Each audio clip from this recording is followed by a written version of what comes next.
And we're back, Stripe Show podcast on a Thursday. Hope you're having a great week. We're on fire this week. Thank you for everybody listening in out there as golf continues to ramp up in the United States. The West Coast swing is always fun to watch. And of course, they're at Pebble Beach this week. There is another tournament. It's in Saudi Arabia. We're not going to talk about that tournament here today. We're going to talk about, the mental side of the game. Now, we talk a lot of technique. We get in there and we like to say, okay, the club here, the club face there, the body movements are here and there, and this is how you hit a fade, draw, this is his miss, the X's and O's, right? And we appreciate that. And in fact, this guest here today is going to be doing a full breakdown of 3 of his players that will be the podcast exclusive this month on Travis Fulton Golf for my members. And I'll be showing bits and pieces for everybody, but you're going to have to wait for the X's and O's technical breakdown of that. Today is about learning, not only learning technique, different things on the range, but also particularly learning from a performance standpoint as well, and what you see from the best players in the world and how you can maybe incorporate some of that into your game. So to help me with that, I need someone that is much smarter than me to articulate all of that. And he joins me now, one of my friends here, Justin Parsons from right up the road at Sea Island. How you doing, man? Travis, I'm good. That blows me away, and I'm definitely not any smarter than you. I assure you of that. When it comes to this aspect, I'm all ears, right? Because look, I've dabbled in this some as well when I was teaching a lot in full time. This is a huge part of the game, the transfer from learning technique and something new that oftentimes really gets good on the range, right? Something that I'm getting it. But then when we try to go to the golf course and the performance aspect, that sometimes there's some breakdown there and there's a big gap, especially with amateur golf, but we even see it in the professional level as well. So this is going to be fun. So I want to start the conversation as we get right into it here. Well, I think one of the things that we can do here is lead it in that, I moved to the States just over 3 years ago now, and I started, very, very fortunately working with some incredible players and pretty much, still being, on the PGA Tour and then having this opportunity to work with guys at Sea Island. And one of the things that really struck me was that when they got a new coach, what they tended to want was some sort of rebuild or relearning of things that they would feel, and rightly or wrongly, they would feel would up their performance levels. And to be truthful, over the last sort of, let's say, 2 years, if you look at the body of work and the reputation I would have, it would almost be much more along the lines of getting them to play golf better. And I wouldn't be known as a swing technician, if you like. And I think that was due to the fact that I was in this position where I could recognize that if I was giving these players more and more information, in many ways, it would be like, if I'm going to try and find a needle in a haystack, am I going to put more hay on the haystack?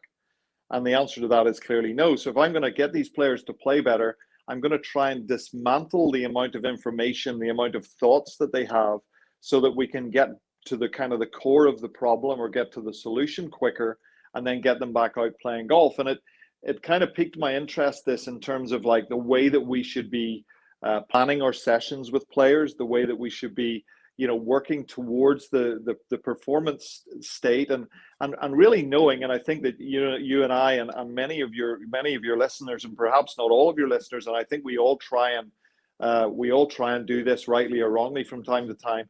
If we're thinking about the movements that we're making, if we're internalizing the movements, and we're getting very complicated with the movements we're making, there's a lot of evidence to suggest, and I'd be probably living proof of it, that it really deteriorates your performance. So, we're in the world of golf performance, trying to help people to play better. And that's certainly why I got involved in certain aspects of this. So it's not so much golf psychology. It's maybe more timing, prioritizing, and training correctly to achieve good performance. And for those of you that don't know, Justin's been on a couple times, and Justin worked hand in hand with Butch Harmon for many years, who, let's face it, is the most successful teacher when it comes to working with players at the PGA Tour level.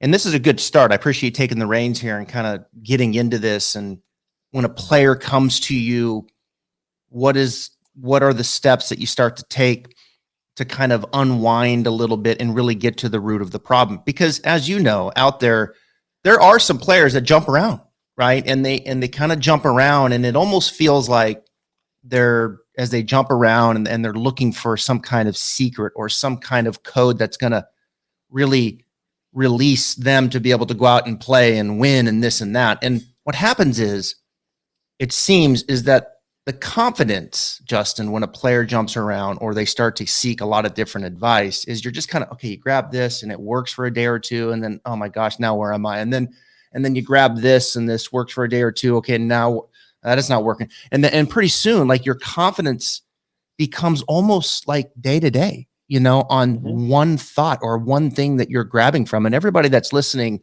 this is something that you can relate to as an amateur as well, if you're trying all kinds of different things from different teachers.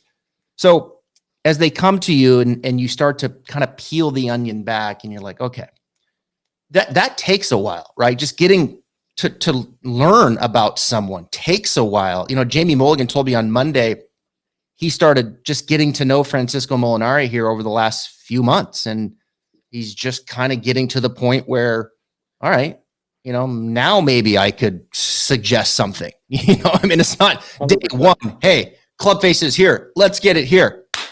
Off we go. Doesn't work that way. It takes a while.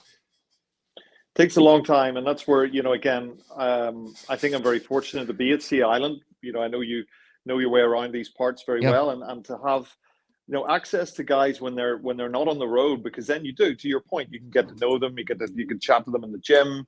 They could be out hitting golf balls in the evening, and you wander over and have a talk about their families or what they did at Thanksgiving, and you get to know how they operate, what their learning styles are, what kind of language they like to use. And that's a massive part of the coaching process, and something that, again, at my stage, I'm fortunate to be able to take time to get to know people. And I think for the people listening, consistency then really comes from not always doing exactly the right thing, like scientifically the right thing, but consistency comes from doing the same thing over and over again. And if you are jumping from thought to thought and from thing to thing, your brain's in that consistent place of learning, which doesn't really achieve performance. What you're trying to do, of course, from a golf perspective, you're trying to cement some very specific movement patterns, some of which, of course, have to be adaptable to be able to shape the ball and things like that, but some very specific movement patterns that you can rely on and become so well learned that you can then apply them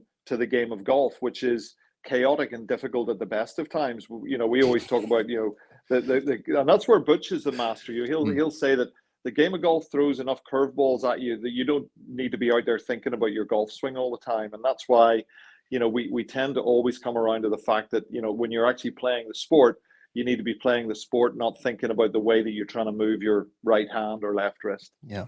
All right. Well, let's go through that process, because that's a good segue, because player comes to you, and next week, we're going to release a lot of this insight that people love when teachers start breaking down swings, and Justin's talking about, okay, here's what Harris works on, and here's what Louis Oosthuizen works on, and here's what Brandon Grace works on. And, we dig into that. I love it. I've been doing this for 22 years, so my audience loves it.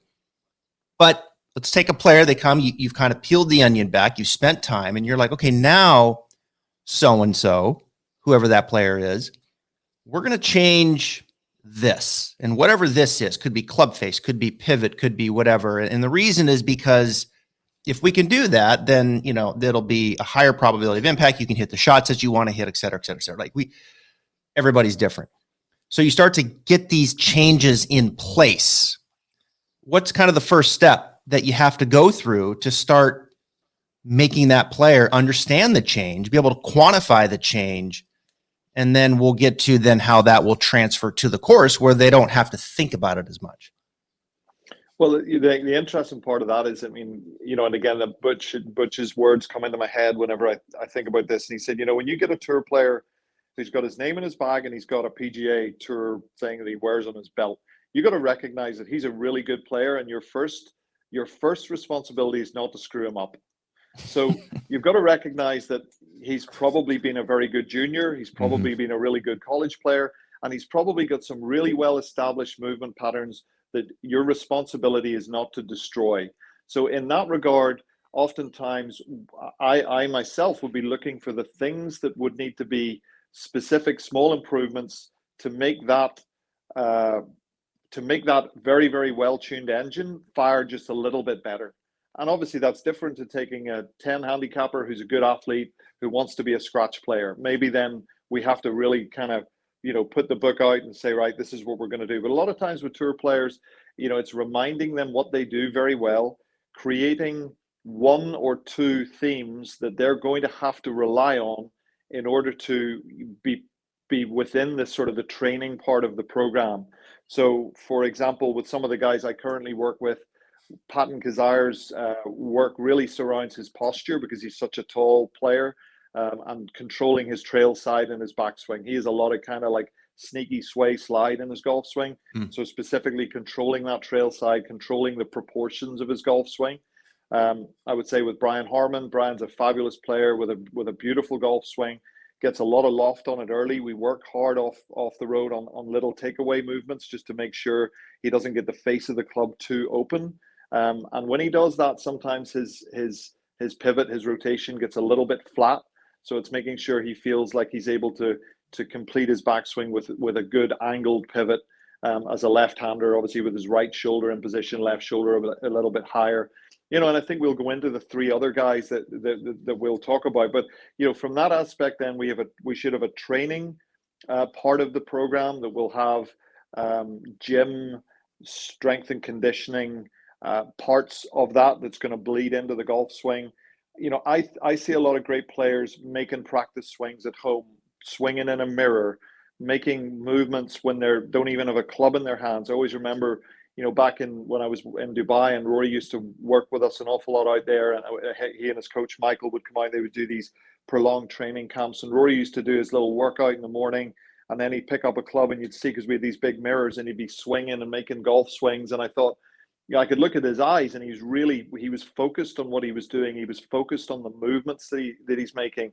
Now, of course, you can do some of that on the range, but that would really be where it ends. You're going to do your movement, you're perfecting the movement, the things that you're feeling, you're maybe hitting some range balls like that, but you're not going to take that to the golf course. Mm-hmm. That training aspect, then that might lead into what I would refer to as more preparation, which is making sure that you're working through you're working through your shot patterns, you're understanding your tendencies.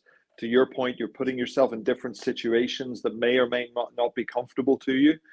You're challenging yourself around the greens and with different games, and you're working on your routines and triggers that then directly lead to performance. We know from the world of different endeavors, from people who have to go and fight in wars for livings and things, that the airplane pilots, the biggest thing that you're going to be able to control under pressure are your routines and your triggers.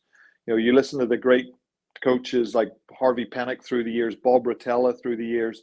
They knew when their players were in good routines in major championships, and they could see them going through their routines, that they were going to handle it very well. So they weren't having to think about anything other than the things that they trained. Wow, there's so much there that I was making some notes, and a lot of good stuff in there. One of the things that I have success with and is trying to create that environment when you're getting into the technique changes, and you talked about Harmon, and you talked about Kazire, is to create this environment where they can have some self-discovery, right? So it's not so much of me just saying, here's what I want you to do, A, B, C, D, E, F, G, H, I, and going through every possible scenario of feel and like understanding and perfect explanation from this biomechanic, like, less is more, right? You use your words efficiently, set the environment where it's like, okay, this is what it means to me to get the club face a little bit more closed versus open, right? Yep. And that self-discovery of them kind of telling you, it feels like, perfect. Yeah, that looks great. And where was it before? Okay, now it was a little more open, right? Yeah. So now they're kind of they're telling you what it means to them. And I had a lot of success with that, even when I was working with some players when I was at TPC Sawgrass. It's like I realized early that I'm saying too much. Like, I'm just talking too much. I'm talking almost like I'm trying to sell them. I know what I'm talking about. And the reality is, like you said, they've already got their name on their bag. You know, they don't need a ton here. And we need to kind of do a little bit of this. I had a player who was kind of moving off the ball a little too much, and the bottom would get kind of moved back. So, you know, get him feeling like he was a little more left, and he felt almost like he was reverse pivot. And then we would show him on video, and it was great. And it was this feel versus real dynamic that we really had to filter through for quite some time. And it's like, I'm almost like going down this process and I'm just talking and trying to sell him that, no, this is for real. Like, you got to believe me, you know? But the reality is, as time went on and you get better at it, it's like less is more. Create the environment, let them self-discover, let them talk, let them tell you what it feels like. And then from there, it's like that seemed to transfer more from a feel standpoint out to the golf course.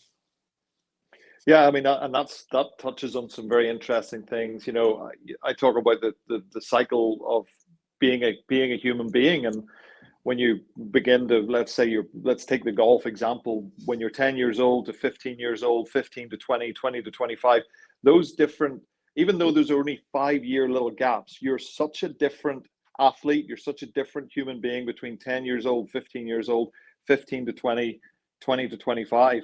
So at 10 to 15, it's okay. You can tell people what to do. You know, you're used to being told what to do. You're at school. You're telling people exactly what to do. Interestingly, when you see players getting into their early to mid 30s, and I would say that Tiger Woods' success with his friend Rob, you know, he didn't really have a coach for that little successful period he had for 3 or 4 years. Right. But Rob was always there, and all Rob was doing was he was telling Tiger, if Tiger's feels match the things that he was seeing. He was used to seeing. So to your point, that was just pure self-discovery on Tiger's part with somebody he trusted giving him that feedback. So, you know, you're right. Once you put together the concepts and have the player understanding what they're supposed to be doing, you know, quite oftentimes, you know, I think of what happens with Patton. We work a lot on that stuff in the studio because he doesn't like to, if he's doing something technical, he wants it to be technical. And if he's going out hitting balls on a range, he wants it to be preparation or performance. So I find myself just shutting up and recording every swing he makes, and he'll say, give me a look at that. And I just pull it up, and he'll say, no, take it to halfway back. I'll say, I'll take it to halfway back. And he says, yeah, that looks a bit better, doesn't it? I say, yep. Hits another ball, or take this one up to the top. Okay, my right leg looks a little better there. Okay, hits another one. And so to your point, then he's going through that kind of guided self-discovery where you are quiet and you're letting them, you know, figure a lot of things out on their own. That's very, very important. So Patton gets a little slide with his hip, and he's kind of feeling the turning of the right hip more, kind of maybe back behind him or around him. It's an interesting. I would refer to it as a very much a lower right quarter slide. So it's not even a hip slide. He moves across because he's got very long legs. He moves across that right foot. The shin bone, the lower leg would exhibit a slide. If you took a line and drew it from the ankle joint up to the outside of the right knee, you will see the lower leg slide across. So, you know, there are elements of slide in that, of sway in that pattern. But it's not a traditional sway where his pelvis will just, sway off to the right. That means he gets kind of stranded on his right side, and then sometimes he steepens the golf club as a result of that to try and get the club and get some pressure on it. Do you think it's important with your players, or is it different for each player, that they understand, okay, here's the new pattern. Let's just take a sway, for example. Some people are listening and they have a sway. I don't see as many sways in amateur golf as I used to. Not as many. 10, 15 years ago, I saw a lot more open faces and a lot more sways. I still see them, but not as many. Anyway. I would agree with that. Anyway, so sway, for people listening, that lower body kind of slides laterally. Pelvis is really sliding sideways. So, all right, don't slide, turn. Let the right hip kind of turn back behind you more. Maybe even lose a little flexion. You can exaggerate. Maybe feel for some that, the hip maybe needs to feel like it's moving towards the left heel a little bit for a right-handed player. You can exaggerate. Anyway, it doesn't slide. Is it important for a player to understand, like if I'm standing there saying, okay, now show me the turn without a slide. They do it. You're happy with it. Okay, now show me the slide. That they can toggle and quantify both old way, new way. Is that important, do you think, in the learning process to where they're like, now I understand both patterns. I don't want this. I want this. Absolutely. One of my mentors in my career, Dr. Greg Rose, who Travis, I know you know, Yep. he put something together for me one day, and he said, "What's the easiest way to change a golf swing? Number one, easiest way to change a golf swing. What is it?" And I said, "Well, I don't know." He said, and it was cool. He said, "Introduce pain."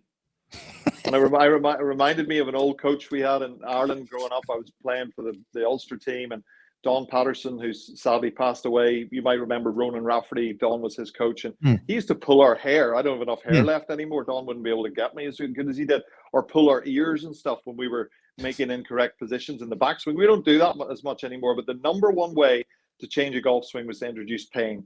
The number two way to change a golf swing was to change the concept. So once you change the concept, to your point, this is a sway. This is what you do. This is the correct thing. This is the feeling of the correct thing. This is the feeling of the incorrect thing. Once the person understands to some degree that concept, doesn't have to be implicit understanding, but understands there's a correct way to do this and there's something that's holding you back, that is a fantastic way to get somebody into a better mind frame to be able to pursue improvement. All right. So we've got Patton. He's got his feels.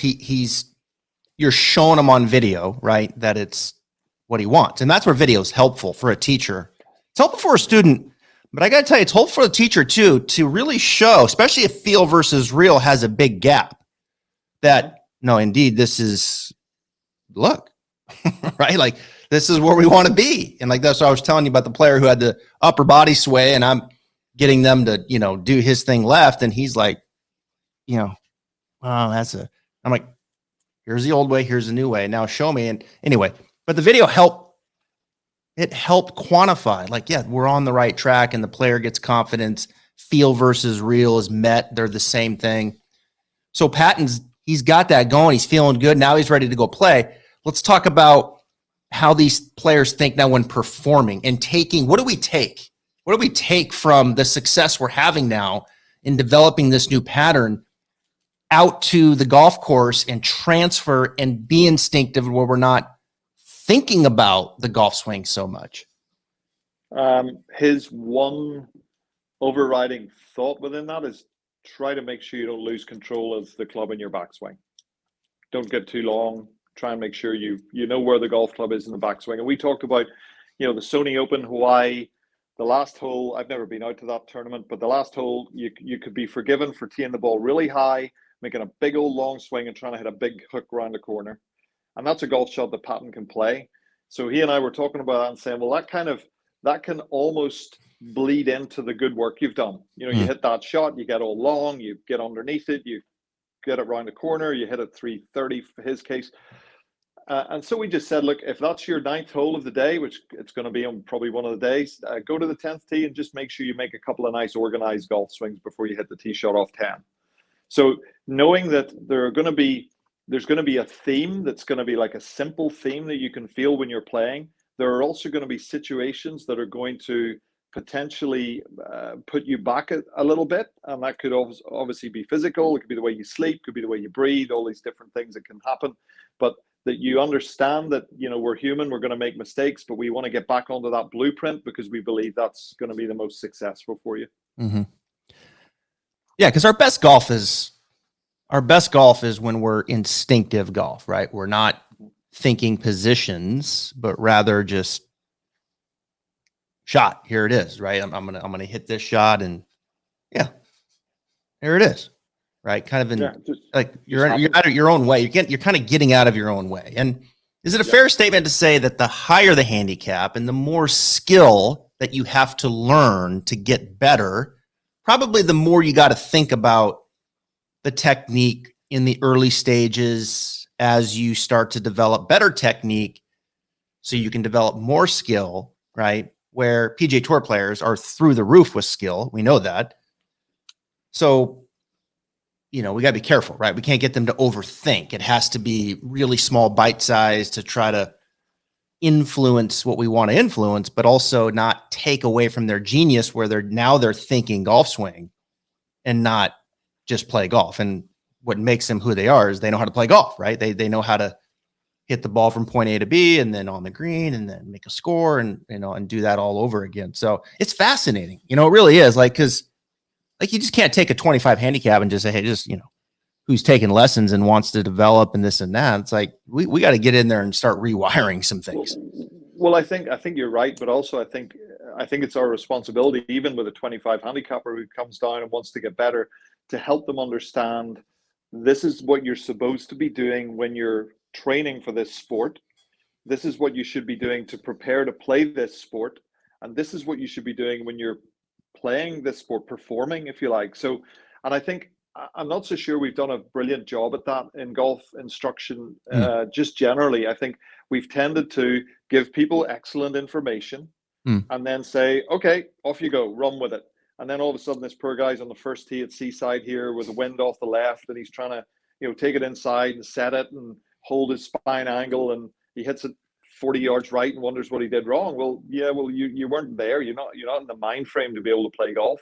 So if it's a 25 handicap, you could say, well, the advantages is that he's not going to have as many shots. He's not going to be challenged to play as good golf as a tour player. So therefore, we could make the shot selection simpler, make the expectations simpler, and still try and perform it with the right mental framework. Yeah. Let me ask you this with the players, because you have a number of players. We mentioned Patton, we mentioned Brian Harmon, Patton Kazire, that is. And in the full breakdown, when we get into the analysis, we're going to be talking Brandon Grace, Harris English, and Louis Oosthuizen. But with your experience with these players, even go back to your days with Butch, is there situational golf even with these players where it's like, okay, tournament golf, we tee it up, got the first tee jitters, whatever, off you go, right? You kind of get into the flow of the round and the tournament, and okay, first round, second round, third round. Oh my gosh, first page of the leader. Is there that moment where it's like, okay, damn, I got a chance to win, like it kind of hits them where now situationally it feels different all of a sudden. Like I was this guy just cruising, and now it's like, okay, wait a minute, late on, it's Sunday afternoon and I'm one back with 4 to play. Like it's like hits you, and it's like situationally now, what do I do? Like I get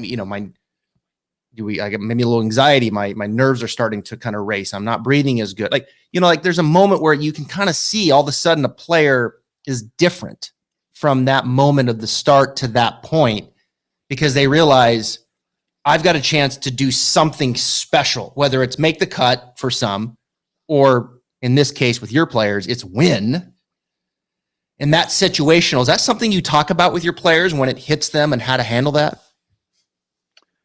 We would discuss it with me being like an inactive advisor in terms of trying to get them all to frame that in a very positive way and play to win and be aggressive when you're in those moments.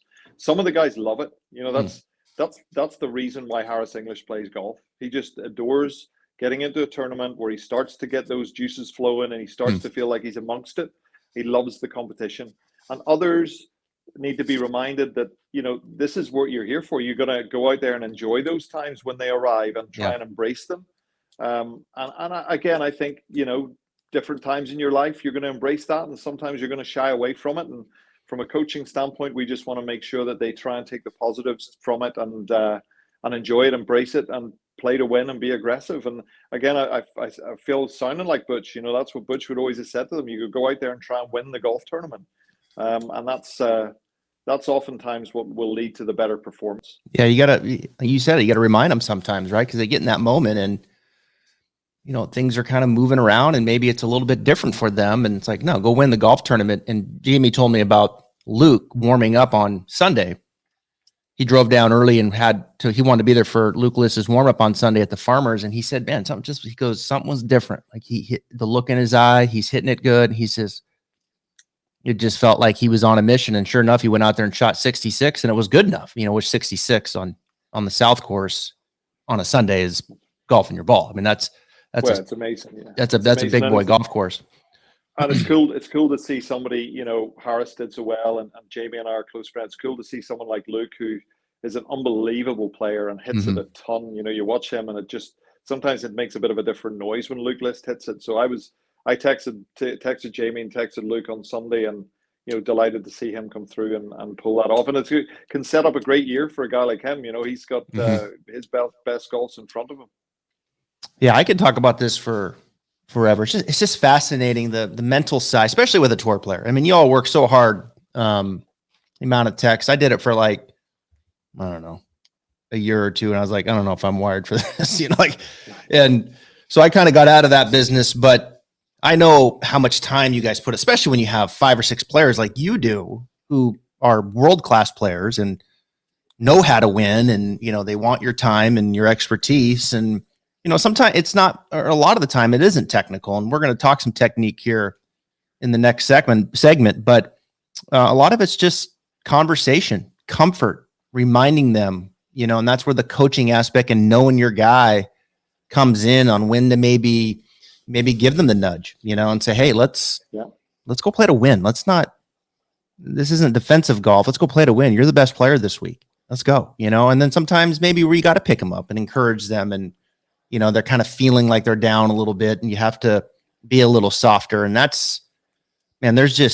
there's no probably real book to that. You have to get in and just learn, I would imagine. And every experience you have and all the different players that you work with just makes you a more rounded coach, I would imagine, because they're all just different characters. They're all just different people coming from different parts of the world.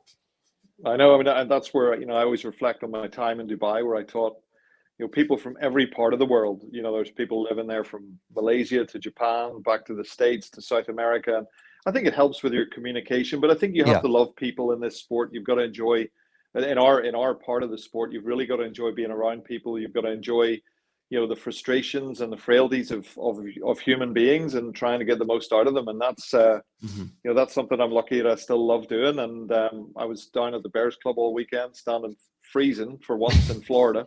And I was putting together some stuff for Brandon for the year, and planning and preparation in our sport, planning and preparation is really, really important. I think that even for the people who aren't tour players, kind of knowing what you're going to do when you get to the range, having an understanding as to whether you achieved it or not, I think that can be really beneficial for every golfer. All right, good stuff. Justin Parsons, Stripe Show Podcast on a Thursday. Next week, we'll be launching on our platform, Stripe Show Podcast exclusive, where we're going X's and O's into the swing techniques of 3 of his players. Harris English, who we talked about, Louis Oosthuizen, who everyone likes his swing. But another swing that I really am interested to learn about is Brandon Gray. So don't miss that next week. Justin, thanks for joining us here. Thank you, Travis. Thanks for having me.